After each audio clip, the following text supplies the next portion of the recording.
Hello everyone and welcome to my YouTube channel. Today we are going to discuss about how to fix AssistiveTouch on your iPhone iOS 18.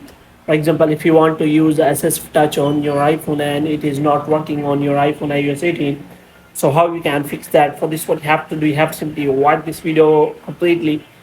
So first of all, what you have to do, you have to make sure that you are connected to a proper Wi-Fi or internet connection.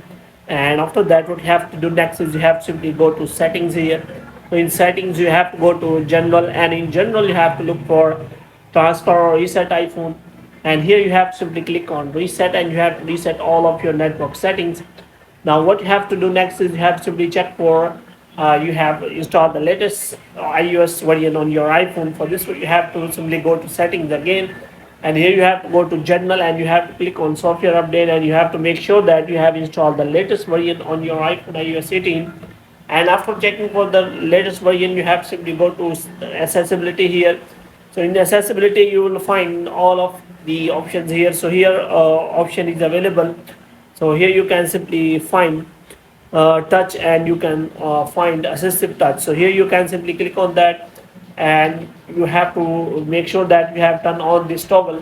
And after turning on this toggle, if your assistive touch doesn't appear, which means it is not working. So here you can simply see that it is working well, but if it is not working and you have already turned on this toggle, then you have to simply click on customize top level menu. So here you can simply click on reset, and you have to reset all of these settings.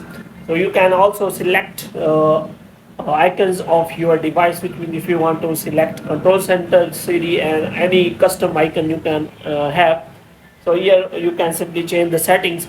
Moreover, you can also change the setting like pointer devices, and all other options are available.